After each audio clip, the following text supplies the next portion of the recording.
kamukadzi kepapa kadehwa Amai Dehwa unomboona kuti kanovhaira zina nebasa rezvo unoziva anoshaina zina nebasa rezvo kuita fanika anogeza yasingagoni agona kugeza kauyo irabishi yemukadzi iso kushaina kwaanoita kushaina kanoshaina zvekumanga ende akageze akagoni kana kubika kamukadzi aka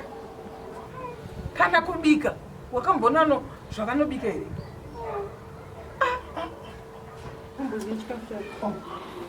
inde anonza kuti adama dzemurume apauyiwe kana nemunhu wani pamba ipapa hadiwe kana nehama dzemurume dzacho hadzitombobuda ufungi hama dzemurume kuti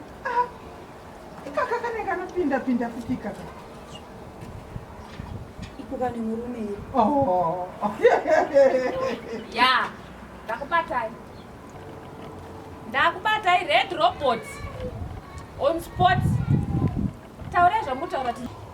maswera here manje kuswera kuita sei papa ndadziseka zvamutaura ini ndinda ndichitaura shut up kwai ndinda ndichitaura ndimaita sei kuti sei hamusitaura tandi ndakatizwa nemurume apa aiwa ndiwe mainini ngari kutoaitine baba jairira imimi mozviziya ina handisirini munoziva kuti ndimi muri kutamba sere kufamba futi muchitaura tindodanana nadhoingi mimi dhoingi vandakenzana naye 6 na9 nyika yese yakazara varume imo nditi ndikudanana nadhoingi ini ndashaya varume uyu ndiye aitonditaurira inini achitoti vanhu ava kuwirirana kwavanoita munoti zvopera zvega kuzviropera zvega kuita sei kwacho imimi zvamunowirirana nevanhu vese vamunowirirana navo varume saka munodanana navo zvinopera zvega here ina handina zvanambotaura aiwa taurai chokwadi zvamataura imainini watonyarara zvakuramba zvinhu zvawataura nemuromo wako hazvinyare ona zvazvinoita indinda zvitaura kwainini ndinda zvitaura here iwe usiri wangu achizvitaura here koma handina zvanambotaura iwe achitoti Amai Dehwa havagone kubika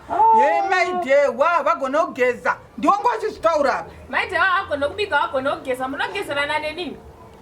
Mai Jilimba